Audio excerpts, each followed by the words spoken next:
எல்லோருக்கும் வணக்கம். இந்த பைத்தியகார பயலுகிட்ட மாட்டிட்டு என்ன பண்ணுறதுன்னு தெரியலையே அப்படின்னு ஒரு ஃபேமஸான டைலாக் இருக்கு. அந்த மாதிரி தான் இப்போ அமெரிக்காவிலிருந்து வரக்கூடிய ஒவ்வொரு செய்திகளும் இருக்கு. இந்த சமயத்தில் ஒரு முக்கியமான விஷயம், யாராக இருந்தாலும் எதிர்காலத்தை பற்றி பயப்படுறவங்க என்ன யோசிப்பாங்க அப்படின்னு பார்த்தீங்கன்னா, அமெரிக்காவை சார்ந்து பல அப்ளிகேஷன்ஸில் இங்கே இந்தியாவிலேருந்து நிறைய பேர் ஏதாவது பணத்தை போட்டு வச்சுருப்பாங்க. ஏதாவது கிரிப்டோ ரிலேட்டடான அப்ளிகேஷன்ஸோ அல்லது ஏதாவது ஒரு சில அப்ளிகேஷன்ஸில் பணம் போட்டு வச்சுருக்காங்கன்னு வச்சுங்களேன். இது வரைக்கும் ஒரு முறை கூட பணத்தை அங்கிருந்து வித்ட்ரா பண்ணி நம்மளுடைய இந்திய ரூபாய்க்கு ஒரு முறை கூட மாற்றி பார்த்துருந்துருக்க மாட்டாங்க. சில பேர் இருப்பாங்க, அந்த மாதிரிலாம் இருக்கிறவங்க ஆட்கள் இருக்காங்க. அப்போ என்னைக்காவது ஒரு நாள் அந்த அமெரிக்க டாலர்லேருந்து நம்மளுடைய இந்திய ரூபாய்க்கு கன்வெர்ட் பண்ணுறதுல ஏதாவது சிக்கலக்கீது ட்ரம்ப் அவர்கள் கொண்டு வந்துருவாரோ அப்படின்ற மாதிரி பல பேர் இப்போவே யோசிக்க ஆரம்பிச்சிருப்பாங்க. ஏன்னா ட்ரம்ப் அவர்கள் போடக்கூடிய ஒவ்வொரு வேலையும் இப்படி இருக்கு. இனிமேல் எதிர்காலத்தில் எந்த வகையில் எனக்கு பணம் வரும்னு பார்த்துக்கிட்டு இருக்கிறவரு, இனி அமெரிக்காவில் ஏதோ ஒரு வகையில் அமெரிக்க டாலரில் முதலீடு பண்ணியிருக்கிறவங்க மறுபடி திரும்ப அவங்க கரன்சிக்கு எடுத்துட்டு போகிற மாதிரி இருந்தால் குறுக்க இந்த கௌஷிக்கு கொஞ்சம் பணம் கட்டிட்டு போங்க அப்படின்ற மாதிரி வந்துட்டா என்ன பண்ண முடியும்? எல்லாமே எதிர்பார்க்காத நிகழ்வுகள் தானே நடக்குது. ஸோ இந்த விஷயத்தில் யாராக இருந்தாலும் ரொம்ப உஷாராக இருங்க நண்பர்களே. இப்போ ஒரு நண்பர் சொல்கிறாரு பாருங்க, இந்த டிசிஎஸ்னு ஒரு 100 ஷேர் ஒன்று வாங்கி வச்சேங்க சமீபத்தில் தான். ஆனால் 2 நாளைக்கு முன்னாடி தாங்க வாங்கினேன். இப்போ கரண்ட் ப்ரைஸ் இந்த டிசிஎஸ் வந்து 3171 ரூபா போயிட்டு இருக்கு. ஒரு வருடத்தினுடைய லோ ரேட்டில் இருக்கு, 25% கீழே இறங்கி. இப்படி இருக்கக்கூடிய இந்த நிலைமையில நான் இப்போதான் சமீபத்தில் 100 குவான்டிட்டி டிசிஎஸ் வாங்கியிருக்கேன். 2 நாள் முன்னாடி தான் வாங்கினேன். ஆனால் நான் வாங்கின நேரம் ட்ரம்ப்புனுடைய ஐடியாக்களின் படி இந்த மாதிரி டேரிஃப் போட்டு தள்ளிக்கிட்டு இருக்காங்க. அது ஒரு விஷயம். ரெண்டாவது, அந்த ஹெச்என்பி விசானுடைய அப்ளிகேஷன் ரேட் அப்படின்றத இன்க்ரீஸ் பண்ணி வச்சிருக்காங்க. இதனால நாளைக்கு ஐடி துறை காலங்காத்தால என்ன வேலை பண்ணுவானோ அப்படின்னு எல்லாரும் பயந்து நடுங்கி கொண்டிருக்கிறார்கள். ஸோ நம்ம நண்பருமே இவருடைய பேர் என்னமோ திங்க் பாசிட்டிவ் அப்படின்ற மாதிரி ரொம்ப மனசை திடமாக தான் வச்சிருக்கார். இவரையே ஒரு நிமிஷத்துல புலம்பு விட்டாப்ல ட்ரம்ப். இந்த சமயத்தில் தான் பல பேர் ஆசையாக மிகப்பெரிய கார்பரேட் கம்பெனிகளை வாங்கி வச்சிருப்பாங்க. ஒரு 1000 கார்பரேட் கம்பெனிகள் இருக்குது அப்படின்னா ஏதோ சில பேர் வந்து காலத்தினுடைய போக்கில் அடிச்சுட்டு போயிடும். ஜப்பான்லாம் வந்து 1000 வருடங்களை கடந்த நிறுவனங்கள்லாம் இருக்கு அப்படின்னு சொல்றாங்க. ஆனால் இப்போ நம்ம இந்தியாவிலாம் அப்படி 1000 வருடங்களை கடந்த நிறுவனங்கள் எத்தனை இருக்கு அப்படின்ற மாதிரி நம்ம தேடி பார்க்கணும்னு வச்சுக்கோங்களேன். இப்போ கூட சமீபத்தில் ஒரு 1000 கம்பெனிகள் இருந்ததுன்னா அதில் எவனா ஒருத்தர் 2 பேர் காணாமல் போயிடுவான். ஒரு உதாரணத்துக்கு இந்த ரிலையன்ஸ் கேபிட்டல் அப்படின்னு ஒன்று இருந்தது, பிக் பஜார் அப்படின்ற மாதிரிலாம் நிறைய இருந்தது. அது மாதிரி ஒரு காலத்தில் கோடக் அப்படின்றது மிகப்பெரிய ஒரு நிறுவனம், நோக்கியா அப்படின்றதுலாம் ஒரு மிகப்பெரிய ஒரு நிறுவனம். ஒரு 1000 பெரிய நிறுவனங்கள் இருந்ததுன்னா எப்படி ஒரு 900 கம்பெனிகள்லாம் தக்குமுக்காடி எப்படியாவது வாழ்ந்து கொண்டே இருக்கும். ப்ளூ சிப் கம்பெனிஸாக இருக்கும். எந்த ஒரு சூழ்நிலையிலையும் பணம் சம்பாதிக்கிறவனுக்கு பேர் தான் ப்ளூ சிப் கம்பெனி. ஆனால் அதுலேயும் எவனாவது ஒருத்தனுக்கு பாவம் பேட் லக் அடித்து கம்பெனி க்ளோஸ் பண்ணி விட்டுருவாங்க, அல்லது அவங்களுடைய சேல்ஸ் பூரா கும்பாயிடும். ஒரு உதாரணத்துக்கு இந்த நோக்கியா எவ்வளோ பெரிய நிறுவனம், கோடக் என்பது எவ்வளோ பெரிய நிறுவனம். அவங்கெல்லாம் வந்து காலத்தின் போக்கில் வந்த மாற்றத்தில் அடிச்சுட்டு போயிட்டாங்க. அது மாதிரி ஏதாவது பெரிய கம்பெனிகளுக்கு ஆகுமோ அப்படின்னு இப்பவே பல பேர் யோசிக்கிறாங்க.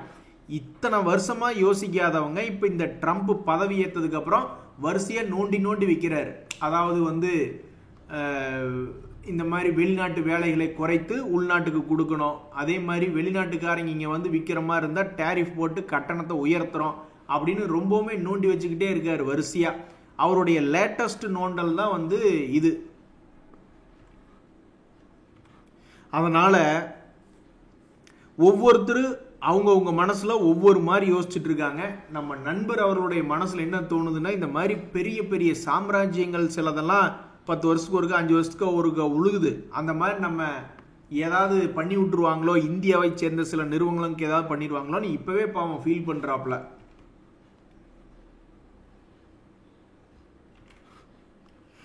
சமீபத்தில் மிகப்பெரிய ஒரு நியூஸ் செபி அப்டேட் பண்ணியிருந்தாங்க நண்பர்களே.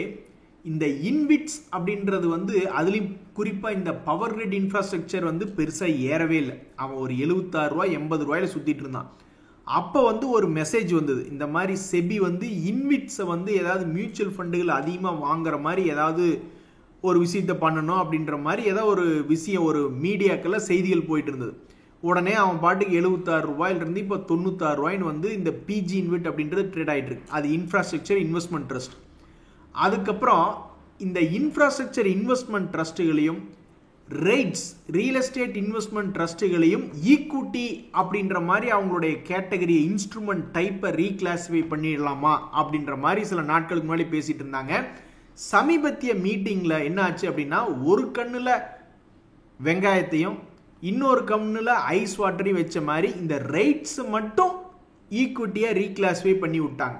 ஒரு உதாரணத்துக்கு இப்போ சமீபத்தில் பாப்புலராக ஒரு 4 ரைட்ஸ் பார்க்குறேன்னு வச்சிங்களேன். நெக்ஸஸ் செலக்ட் ட்ரஸ்ட்னு ஒன்று இருக்குது, ப்ரூக்ஃபீல்ட் இந்தியா ரியல் எஸ்டேட் ட்ரஸ்ட்னு ஒன்று இருக்குது, மைண்ட் ஸ்பேஸ் பிஸ்னஸ் பார்க்ஸ் ரைட்டுன்னு இருக்குது, எம்பசி ஆஃபீஸ்னு இருக்குது.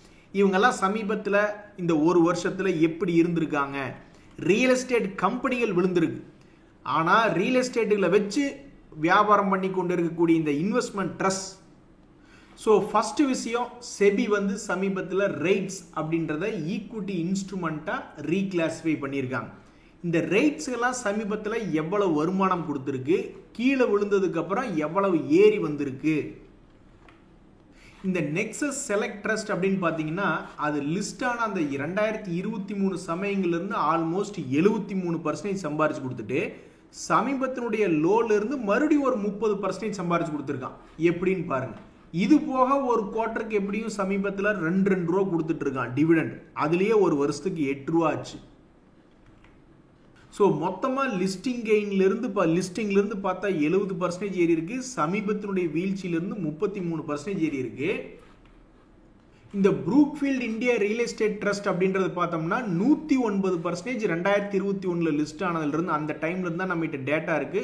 அப்போ இருந்து ஆல்மோஸ்ட் வந்து 109% ஏறி இருக்கு. சமீபத்திலேயே ஒரு 70% 200 ரூபாயிலிருந்து 329 ரூபாய்னு வந்து ட்ரேட் ஆகிட்டு இருக்கு. ஸோ இந்த ப்ரூக்ஃபீல்டு அப்படின்றத எடுத்து பார்க்கும்பொழுது அவன் ஒரு வருஷத்துக்கு ஆல்மோஸ்ட் 5 ரூபா கொடுக்குறான். ஒரு குவார்ட்டருக்கு அப்படின்னு பார்க்கும்பொழுது 5 ரூபா பக்கம் கொடுக்குறான். அப்போ ஆல்மோஸ்ட் அது வந்து 20 ரூபா கணக்கு வந்துக்கிட்டு இருக்கு. ஒரு வருஷத்துக்கு 20 ரூபா கணக்கில் இந்த ப்ரூக்ஃபீல்டு இந்தியா அப்படின்றது கொடுத்துட்டு இருக்கு. ஸோ இந்த ப்ரூக்ஃபீல்ட் அப்படின்றதுடைய டிவிடெண்ட் ஈல்டு என்பதெல்லாம் கொஞ்சம் தப்பாக காமிச்சுக்கிட்டு இருக்கு. இது எதை வச்சு கால்குலேட் பண்ணுறாங்கன்னு தெரியல. பட் இந்த ப்ரூக்ஃபீல்டினுடைய லேட்டஸ்ட் டிவிடெண்ட்ஸ் இப்போ சமீபத்தில் கூட 5 ரூபாய் என்பது அவங்களுடைய டிஸ்ட்ரிபியூஷன் பண்ணியிருக்காங்க. ஸோ இந்த மைண்ட் ஸ்பேஸ் அப்படின்றதும் சரி, எம்பசி ஆஃபீஸ் எல்லாமே ஆல்மோஸ்ட் லோ ப்ரைஸ்லேருந்து பார்க்கும்போது 70% பக்கம் பல்வேறு ரேட்ஸ் என்பது ஏறி இருக்கு. இதில் என்ன ஒரு மிக முக்கியமான விஷயம்னா, இப்படி உச்சத்தில் இருக்கும்போது செபியினுடைய டேட்டா வந்திருக்கு. ஸோ இப்போ இந்த செபியினுடைய டேட்டா வந்திருக்கிறத வந்து மார்க்கெட் எப்படி ஒரு வார்னிங்கை எடுத்துக்கிட்டு அடுத்தடுத்த இந்த பிரைஸ்கள் எப்படி மூவ் ஆகும், இந்த செபி என்ன நினைக்குது, எதிர்காலத்தில் இந்த ரைட்ஸ்கள் வந்து நல்லா இருக்குமா அப்படின்னு இது செபி நினைக்குதா என்ன அப்படின்றது தெரியல. பட் இந்த டேர்னிங் பாயிண்ட்ல இருந்து இது பெருசாக கிராஷ் ஆகி ரைட்ஸ் எல்லாம் கீழே விழுந்தாலும் எங்களுக்கு சந்தோஷம்தான் அப்படின்னு சில பேர் நினைக்கிறாங்க. ஏன்னா கீழ் ரேட் இதுக்கு முன்னாடியே லோ பிரைஸ்ல இருந்து மேலே 70% பக்கம் பல்வேறு ரைட்ஸ்கள் இறங்கியிருக்கு. அதனால இந்த செபியினுடைய தகவல்கள்னால பெருசாக கிராஷ் ஆனாலும் எங்களுக்கு சந்தோஷம்தான், அல்லது இங்கிருந்து பெருசா ஏறினாலும் சந்தோஷம் தான். ஏறும் பொழுது அதனுடைய பிரைஸ் இன்க்ரீஸ் ஆகுது, அதனுடைய டிவிடெண்டும் தொடர்ந்து இவ்வளவு வருஷமா கொடுத்துக்கிட்டு இருக்கான், இனிமேலும் கொடுத்தானா ரொம்ப சந்தோஷம். ஒருவேளை செபி வந்து ரேட்ஸ்னுடைய இன்ஸ்ட்ருமெண்ட் டைப்புகளை ஊக்குவிக்கிறதா, இன்னும் இன்விட்ஸுக்கு வந்து அதுக்கு மனசு இல்லை, அது இன்னுமே ஹைபிரிட் அப்படின்ற ஒரு கிளாசிபிகேஷன்ல தான் இருக்கு. அந்த இன்ஃப்ராஸ்ட்ரக்சர் இன்வெஸ்ட்மெண்ட் ட்ரஸ்டை இன்னும் வந்து ஈக்விட்டி கிளாசிபிகேஷன் பண்ணல. ஆனா இந்த ரேட்ஸ்களின் மேல் செபிக்கு ஒருவித நம்பிக்கை இருக்கிறதா? என்ன அந்த செபியினுடைய சொல்லக்கூடிய தத்துவம் என்ன? இப்ப இருக்கக்கூடிய ஒரு இன்ஸ்ட்ருமெண்ட் கேட்டகரியிலிருந்து எதுக்காக இந்த ஈக்விட்டி கேட்டகரிக்கு போறாங்க? அப்போ வந்து பெரிய பெரிய மியூச்சுவல் ஃபண்டுகள் மற்றும் மற்றவங்க வந்து இந்த இது போன்ற ரைட்ஸ்களுக்குள்ள எல்லாம் வர்றதுக்கு ஏதாவது வழிவகைகளுக்கு உதவி செய்யுமா? What is the message by SEBI அப்படின்றதா இப்போ ஒரு மிக முக்கியமான கேள்வியா போயிட்டு இருக்கு. ஸோ இந்த நியூஸ் வந்த சமயத்தில் வரலாறுல என்ன இருக்கு அப்படின்னு எடுத்து பார்க்கும் பொழுது இந்த ரேட்ஸ்கள் சமீபத்தில் அதனுடைய ரீசன்ட் லோல இருந்து பெரும்பாலான ரேட்ஸ்கள் 70 to 60% பக்கம் ஏறி வந்திருக்கு அப்படின்றதான் முக்கிய தகவலா இருக்கு.